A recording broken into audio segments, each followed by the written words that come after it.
Perkenalkan, nama saya Dr. Kate Simpson, seorang ahli patologi forensik dari Inggris.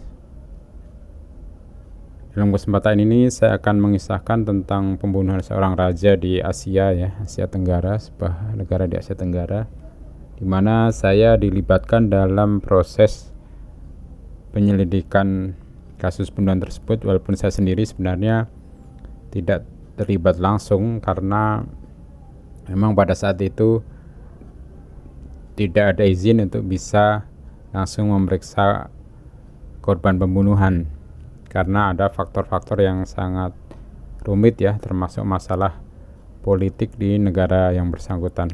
Baiklah, kisah akan saya mulai. Pada suatu pagi di bulan Juni tahun 1946, sambil sarapan saya membaca koran The Times. Ada sebuah berita menarik dari Associated Press di Bangkok. Pada tanggal 9 Juni, Raja Siam yang masih muda yang bernama Ananda Mahidol ditemukan meninggal di tempat tidurnya di Istana Barompiman dengan luka bekas peluru di kepalanya. Ia ditemukan dalam keadaan ini oleh seorang pelayan menjelang tengah hari. Kepala kepolisian dan para direktur rumah sakit Chulalongkorn segera dipanggil ke istana dan mereka kemudian menyatakan kalau raja wafat akibat kecelakaan. Orang-orang yang berduka bergerombol diam-diam di luar istana. Kebanyakan di antara mereka baru mengetahui raja wafat setelah mendengar siaran resmi dari radio pukul 7. Tentu saja pada saat itu saya tidak pernah berpikir akan terlibat di dalamnya. Saya juga tidak tahu bahwa pernyataan meninggal karena kecelakaan cuma usaha pemerintah untuk menutupi kejadian sebenarnya. Apapun yang dikeluarkan dalam pernyataan resmi, kepala kepolisian dan para dokter semestinya mengetahui bahwa ini kasus pembunuhan. Raja-raja Siam dari dinasti Chakri sudah memerintah negara ini selama 7 abad. Tidak seorang pun dari rakyatnya diperkenankan menyentuh raja atau membelakanginya. Mereka juga bahkan tidak boleh bertumpang kaki pada saat raja hadir. Raja dianggap seperti dewa. Membunuhnya bukan berarti melakukan kejahatan membunuh raja, tetapi juga membunuh dewa. Namun dalam kenyataannya, dari 33 raja, sepertiganya dibunuh atau tewas di tangan saingannya. Menjadi dewa hidup rupanya bukan jaminan untuk terlindung dari pembunuhan. Ananda diangkat menjadi Rama VIII pada tahun 1935. Ketika itu umurnya baru 10 tahun. Ia menggantikan ayahnya, Mahidol atau Raja Rama VII, yang memakzulkan diri. Dalam Perang Dunia II, pada saat pemerintah Thailand tunduk pada Jepang, tetapi diam-diam terus berhubungan dengan Amerika, ia tinggal di Swiss. Ia kembali ke negaranya sebagai pemuda yang cerdas pada saat umurnya menginjak 21 tahun. Tanggal 8 Juni 1946 atau tahun anjing 2489 menurut perhitungan Buddhis, ia merasa perutnya kurang enak. Jadi, pukul 10 ia masuk ke tempat kediaman pribadinya untuk berganti pakaian dengan baju kaos tipis dan celana sutra model Cina, lalu naik ke ranjang. Ketika tidur, ia dilindungi oleh 4 pengawal dan kepala penjaga. Pukul 6 keesokan harinya ibunya berkunjung. Ibunya membangunkan raja dan mendapat kenyataan putranya dalam keadaan baik-baik saja. Pukul 7.30, pelayan kepercayaannya yang bernama Buter mulai bertugas. Buter menyiapkan meja makan dan balkon yang berhubungan dengan kamar tempat raja berpakaian. Pada saat itu juga para penjaga malam selesai bertugas digantikan oleh para petugas siang. Pukul 8.30, Buter melihat raja berdiri di kamar tempat berganti pakaian. Beberapa menit kemudian ia masuk membawakan segelas air jeruk, seperti yang biasa diminum raja setiap pagi. Tetapi ketika itu raja sudah kembali ke ranjangnya. Dengan gerakan tangan ia memberi tanda bahwa ia tidak mau air jeruk dan Buter boleh pergi. Demikian menurut taksiran Buter. Pukul 8.45, pelayan kepercayaan lain yang bernama Naicit muncul secara tidak terduga. Kedua pelayan itu bertugas bergiliran. Sebenarnya, giliran Naicit baru akan tiba 2 jam kemudian. Katanya ia datang untuk mengukur medali-medali raja atas permintaan seorang pandai emas yang akan membuat kotak untuk benda-benda itu. Pukul 9, Pangeran Bhumibol, adik Ananda, datang menjenguk untuk menanyakan kesehatan kakaknya. Kemudian, ia memberi keterangan bahwa ia menemukan kakaknya sedang tidur nyenyak di ranjang yang seluruhnya tertutup kelambu. 20 menit kemudian sebuah tembakan terdengar dari kamar raja. Naijit berlari masuk, lalu keluar dan berteriak-teriak sepanjang lorong yang menuju ke apartemen Ibu Siri. "Raja menembak diri," katanya. Ini kelak dipakai untuk bukti yang memberatkan dirinya. Peristiwa ini kemudian diceritakan secara lisan dengan seksama kepada saya oleh Mayor Jenderal dari Kepolisian Siam yang datang ke departemen saya di Guy's Hospital London untuk minta tolong. Ini merupakan kasus saya yang pertama di luar Inggris. Ananda terbaring di ranjang yang tertutup kelambu. Tubuhnya berselimut tetapi lengannya terletak di luar selimut, sejajar dengan tubuh. Dekat lengan kirinya ada sebuah pistol otomatis American Army kaliber 45 Colt. Di atas mata kirinya ada sebuah lubang bekas peluru. Tetapi tidak ada sebuah foto pun yang dibuat oleh polisi untuk menyokong pernyataan ini, karena ketika polisi datang segalanya sudah dibereskan. Salah seorang pertama yang masuk ke kamar raja ialah Ibu Suri. Ibu yang sedih ini segera menjatuhkan dirinya ke tubuh putranya dan menangis meraung-raung. Ia diikuti oleh bekas pengasuh raja. Wanita tua itu memegang nadi raja lalu meletakkan pistol ke atas lemari kecil di sebelah ranjang. Ketika mendengar ribut-ribut, Pangeran Bumibol masuk. Puter memasukkan pistol ke laci demi keamanan, katanya. Jadi pistol itu selain dinodai sidik jari pengasuh, juga dinodai sidik jari Puter. Puter disuruh memanggil dokter. Sesudah dokter datang, Ibu Suri, bekas pengasuh raja, Pangeran Bumibol, dan 2 pelayan memandikan jenazah raja, membaringkannya di spray baru, menaruh balok-balok es, dan memasang kipas angin untuk mendinginkan tubuh supaya proses perusakan terhambat. Sementara itu, berbagai pejabat berdatangan, kepala keamanan istana, kepala rumah tangga istana, para menteri kabinet yang dikepalai oleh PM Pridi Banomyong yang sudah lama menjadi tokoh penuh teka-teki dalam kehidupan politik Siam. Sebagai pengacara muda, Pridi bersama seorang perwira artileri yang masih muda, Bibul Songram, pernah bersekongkol menggulingkan monarki tahun 1932. Revolusi ini lekas bisa ditanggulangi dan Pridi pergi ke pengasingan. Tetapi ketika kembali ia berhasil naik lagi bersama temannya Bibul. Bibul saat itu sudah menjadi jenderal. Pridi kelihatan senewan. Ia berkata kepada pejabat tinggi lain, "Raja bunuh diri." Kalimat sama seperti yang diucapkan Naijit pada saat mengumumkan kematian raja. Akhirnya polisi tiba. Yang dimaksud dengan polisi ialah kepala kepolisian yang harus berdesak-desakan di antara para pejabat untuk bisa mendekati jenazah. Saat itu pun ia tidak diperkenankan melakukan sesuatu yang berguna. Mengikuti ketentuan protokol, tidak seorang pun boleh menyentuh tubuh sang suci. Paman raja mencegahnya memeriksa bekas luka maupun tangan jenazah. Tidak seorang pun boleh meraba tubuh raja untuk mengetahui apakah tubuh itu masih hangat atau sudah dingin. Yang bisa dilakukan polisi hanyalah meminta pistol. Ketika benda itu disodorkan, ia menambah sidik jarinya pada sidik jari pengasuh dan pelayan yang sudah tertera di situ. Ia melihat bahwa benda itu dalam keadaan siap ditembakkan dan sebuah peluru hilang. Di kamar itu tidak ditemukan peluru, tetapi Naijit menyerahkan selongsong peluru yang sudah dipakai. Katanya, benda itu ditemukan di lantai sebelah kiri tubuh. Sebelum tubuh raja dibalsem, para dokter di rumah sakit Chulalongkorn diperkenankan memeriksanya. Mereka menemukan luka kedua yang lebih kecil daripada yang pertama di bagian belakang kepala. Berdasarkan anggapan keliru bahwa luka keluar selalu lebih besar daripada luka masuk, mereka menarik kesimpulan raja ditembak dari belakang kepala. Kabar angin segera tersebar di Bangkok. Raja dibunuh, Pridi membunuh raja. Kalau bukan Pridi, salah seorang kaki tangannya. 2 di antaranya yang dicurigai yaitu Letnan Vacharachai yang biasa disebut Tu dan bekas ajudan raja, tetapi baru saja dipecat, dan Chaleo bekas sekretaris pribadi raja. 3 hari setelah penembakan itu, Naijit menunjukkan kepada polisi tentang sebuah lubang di kasur pada bagian yang tadinya terletak di belakang kepala raja. Disitulah ditemukan sebuah peluru. Kecelakaan bunuh diri atau pembunuhan. Komisi penyelidikan dibentuk untuk mengetahui peristiwa yang sebenarnya. Komisi ini dibantu oleh subkomisi kedokteran yang terdiri atas terlalu banyak orang, yaitu 15 dokter.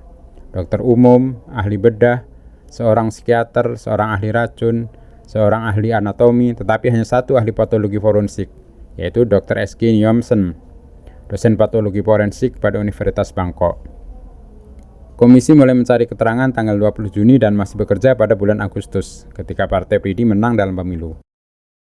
Pridi yang rupanya merasa namanya dibersihkan mengundurkan diri dari jabatan sebagai Perdana Menteri. Bulan Oktober, komisi penyidik melaporkan bahwa kematian raja tidak mungkin disebabkan oleh kecelakaan. Tetapi mereka tidak bisa memperoleh bukti yang meyakinkan bahwa raja bunuh diri atau dibunuh. Bulan November 1947 atau hampir 18 bulan setelah kabar-kabar angin, intrik, dan pergolakan di dalam, Tang menggilas jalan-jalan lama kota Bangkok karena Angkatan Darat di bawah Jenderal Pibul menjalani kudeta. Pridi kabur dengan sampan, Faca Raja juga lenyap. Bekas sekretaris pribadi Raja, Chaleo, ditahan bersama Buter dan Naicit. Mereka bertiga dituduh bersekongkol membunuh raja. Kepala kepolisian yang baru, Majen Prapinik Cangkadi, diinstruksikan mengumpulkan bukti-bukti untuk mengadili mereka. Diputuskan untuk mencari bukti-bukti kedokteran dan karena itulah saya ikut menangani kasus ini. Tanggal 13 Mei 1948, Majen Siam itu datang menemui saya di London, ditemani seorang penerjemah. Ia ingin tahu raja meninggal karena kecelakaan, bunuh diri atau dibunuh. Raja sangat senang pada senjata yang kecil-kecil. Ia sering latihan menembak dengan Faca Raja. Ia menaruh sepucuk American Army 45 Colt otomatis di laci yang terletak di sebelah ranjangnya. Mungkinkah senjata itu meletus pada saat sedang diperiksa raja? Mungkinkah seorang pria cerdas yang mengenal betul senjata api memeriksa pistol penuh peluru yang alat pengamanannya tidak terpasang sambil terlentang di ranjang, dengan kepala menggeletak ke bantal dan pistol ditodongkan ke dahinya?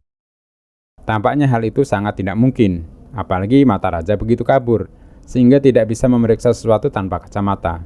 Kacamata raja terletak di meja sebelah ranjangnya. Mengingat posisi tubuhnya ketika itu, bunuh diri hampir sama tidak mungkinnya. Selama 20 tahun bergerak dalam bidang kedokteran forensik, saya tidak pernah mengalami ada orang menembak diri sambil berbaring telantang. Kasus semacam itu setahu saya tidak pernah ada. Orang yang menembak diri biasanya melakukannya sambil duduk atau berdiri. Ada indikasi kuat lain yang tidak memungkinkan bunuh diri. Pistol ditemukan di sisi sebelah kiri raja, padahal raja tidak kidal. Luka berada pada bagian atas mata kanan dan tempat yang biasa dipilih oleh orang yang menembak diri.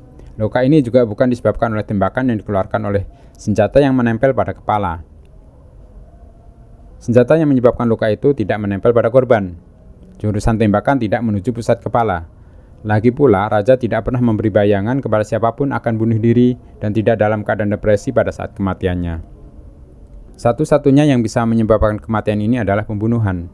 Bukti-bukti ke arah ini memang kuat. Saya pikir boleh dipastikan raja ditembak pada saat sedang tidur pulas. Mulut pistol pasti dekat sekali, tetapi tidak menyentuh kulitnya sehingga raja tidak menyadari adanya bahaya dan tidak mempunyai kesempatan mencoba mempertahankan diri. Ini bukan kasus bunuh diri atau kecelakaan, tapi pembunuhan yang dilakukan dengan sengaja memakai senjata api. Demikian kesimpulan saya dalam laporan saya. Chaleo, Buter, dan Naicit diadili 3 bulan setelah laporan saya buat. Bulan Agustus 1948 itu mereka berhadapan dengan 4 hakim yang dikepalai oleh seorang hakim kepala. Penuntut didukung 124 saksi dan bukti-bukti tertulis yang begitu banyaknya sehingga pembela meminta pengunduran waktu. Ketika permintaan ini ditolak, pembela mengundurkan diri. Perkara tertunda lagi sampai ditemukan pembela baru. Sidang berjalan dengan bertele-tele dan permintaan untuk ditahan di luar ditolak. Menurut penuntut, pistol yang ditemukan di luar kelambu dan yang merupakan pistol milik raja sendiri itu bukanlah alat yang dipakai membunuh. Buter dituduh menaruh pistol itu di sana setelah terjadi penembakan agar dikira raja menembak dirinya sendiri. Bulan Januari tahun 1949, saya dihubungi lagi untuk kasus ini. Sekali ini oleh Dr. Niomsen dari Universitas Bangkok, yaitu patolog dalam tim pertama yang ditugaskan menyelidiki kasus ini. Ia datang ke London dengan tinggal selama 9 hari untuk memberitahu fakta-fakta tambahan dari tangan pertama. Keterangan menguatkan pendapat yang sudah saya berikan. Situasi noda-noda darah dan posisi kepala raja sedang menggeletak di bantal pada saat ia ditembak. Dalam laporan saya selanjutnya, saya menunjukkan bahwa dengan perbandingan mikroskop, mudah saja untuk menemukan apakah peluru yang ditemukan di kasur dan selongsong yang ditemukan di lantai itu ditembakkan dari pistol yang ditemukan di sebelah tubuh raja ataukah oleh pistol lain. Hal ini tidak pernah dilakukan. Dr. Niomsen bertanya apakah saya mau memberikan kesaksian dalam persidangan. Saya jawab bahwa saya bersedia dan itu sudah disetujui oleh Departemen Dalam Negeri Inggris. Menurut perkiraan Dr. Niomsen, saya akan dipanggil ke Bangkok pertengahan April. Tetapi pada bulan Maret, di luar dugaan siapapun, Pridi dan Phacarachai masuk ke Siam dari Cina melalui Sungai Menam. Mereka mencoba merebut kekuasaan di Bangkok. Mereka berhasil menduduki stasiun radio, tetapi Jenderal Pibul berhasil dengan cepat mencegat pemberontak. Pridi dan Phacarachai menghilang lagi. Persidangan ditunda ketika 2 dari pembela dibunuh. Dr. Nyamsen menulis surat memberitahu bahwa saksi ahli dalam bidang kedokteran tampaknya tidak akan dipanggil sebelum Agustus dan September. Persidangan berlangsung lama dan membosankan, tulisnya. Seorang saksi bisa ditanyai selama seminggu dan perkara ini mungkin baru bisa diselesaikan dalam waktu setahun. Ini merupakan taktik ulur waktu. Bulan September, Nyamsen menulis surat lagi. Ketika itu, para tertuduh sudah ditahan 2 tahun. Sidang berlangsung 2 minggu sekali, setiap kali selama 3 hari penuh. Menurut Dirjen Departemen Ilmu Pengetahuan dalam kesaksiannya, pistol yang ditemukan di dekat tubuh raja terakhir ditembakkan sedikitnya seminggu sebelum raja wafat. Katanya, laboratoriumnya tidak mempunyai alat dan bahan untuk memeriksa apakah peluru yang ditemukan di kasur berasal dari selongsong peluru yang ditemukan di lantai. Tetapi menurut seorang perwira polisi, peluru itu cocok dengan selongsong yang ditemukan. Beberapa ahli dalam tanda kutip dari pihak penuntut menyatakan bahwa peluru itu tidak mungkin peluru yang menembus kepala raja, karena tidak gepeng, mestinya gepeng kalau melewati tulang. Para ahli ini juga dengan panjang lebar memberi keterangan bahwa mestinya ada otot-otot yang kejang apabila peluru menembus bagian tertentu dari otak. Padahal, raja ditemukan tenang seperti tidur, tidak ada tanda-tanda kejang atau bekas menggenggam senjata. Saya kira giliran kita baru akan tiba tahun depan, tulis Dr. Nyamsen yang memiliki kesabaran seorang Timur. Beberapa minggu kemudian, 2 dari pembela ditahan dan dituduh berkhianat, sedangkan 2 lagi mengundurkan diri, sehingga tinggallah seorang pengacara muda yang tidak meyakinkan, Fat Nasingkla. Menjelang akhir perkara, ia selalu didampingi oleh putri Chaleo yang baru saja lulus dari perguruan tinggi. Akhirnya, para saksi dokteran dipanggil, dimulai dengan 15 dokter yang berada dalam subkomite dari komisi penyidikan yang dibentuk setelah raja meninggal. Semuanya kini memberi kesaksian bahwa raja dibunuh, tetapi bukan tanpa ragu-ragu. Nyamsen menulis, berhubung dengan krisis politik di negara ini, tidak bisa dipastikan apakah perkara ini akan dilanjutkan. Jika pemerintah baru terbentuk, aspek peradilan mungkin berubah dan kami para dokter yang menguatkan bahwa raja dibunuh tidak tahu bagaimana nasib kami kelak. Kami sedang menunggu kudeta yang bisa terjadi setiap saat dan serbuan komunis pun bisa terjadi setiap waktu. Ia menasihati agar saya memukar koper saja dan saya anggap sarannya beralasan. Siam ternyata terhindar dari kudeta maupun serbuan komunis. Saya tidak pernah diminta muncul untuk memberi kesaksian.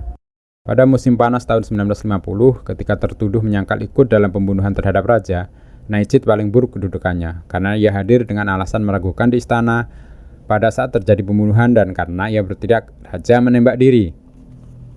Pada bulan Mei 1951, 2 tahun 9 bulan setelah raja wafat, pengadilan menyatakan Raja Ananda dibunuh. Chaleo dinyatakan tidak terbukti bersalah dan tidak seorang pun dari 2 pelayan mempunyai kemungkinan menembak raja. Naijit dinyatakan bersalah ikut berkomplot dalam pembunuhan. Chaleo dan Puter dinyatakan tidak bersalah dan dibebaskan. Naijit naik banding. Penuntut juga naik banding karena Chaleo dan Puter dibebaskan. 15 bulan kemudian, pengadilan banding menolak permintaan banding Naijit. Malah Puter dinyatakan bersalah juga. Permintaan banding terakhir diajukan ke pengadilan tinggi yang mempertimbangkan selama 10 bulan dan Chaleo juga dinyatakan bersalah. 4 bulan kemudian, ketika ketiga orang itu sudah 6 tahun ditahan. Chaleo, Naijit, dan Puter menjalani hukuman mati. Saya sangat menyesal tidak bisa pergi ke Bangkok, tetapi saya mendapat kotak rokok dari perak yang sangat indah yang dihiasi gambar istana. Benda itu selalu mengingatkan saya pada kasus ini. Kotak itu diserahkan kepada saya di London oleh Majen Prapinik mewakili raja. Menurut saya anehnya dibayar malam hari dalam bentuk uang kontan yang dihitung hati-hati di bawah lampu jalanan di Cromwell Road dekat kedutaan. Saya dijanjikan agar datang ke sana pada waktu yang sudah ditentukan. Saya tidak pernah berhasil mengungkapkan alasan untuk tindakan ganjil ini. Sementara itu, Siam menjadi Thailand dan Dr. Nyamsen diangkat menjadi mahaguru kedokteran forensik pertama di Universitas Bangkok. Pada waktu yang hampir bersamaan, saya diangkat menjadi ketua pertama dalam bidang yang sama di Guy's Hospital. Saya tidak pernah bertemu lagi dengan Dr. Nyamsen. Tetapi 20 tahun kemudian, akhirnya saya pergi juga ke Bangkok untuk memberi ceramah di Medical Legal Institute.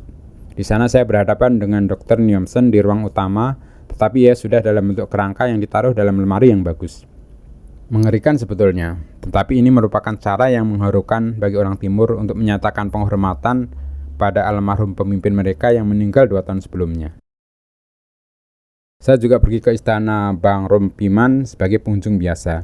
Salah satu tempat yang ditujukan kepada pengunjung ialah kamar tidur bekas tempat Raja Ananda ditembak. Apakah Anda pernah mendengar peristiwa ini? Tanya pramuwisata kepada saya. Gadis itu lulusan universitas. Saya menggumamkan kata-kata bahwa saya menaruh perhatian pada kasus itu. Lalu diceritakannya peristiwa itu dengan cepat. Saya diam saja. Kemudian saya mengucapkan terima kasih kepadanya untuk kebaikannya. Ya, bagaimanapun peristiwa ini sekarang sudah menjadi sejarah belaka.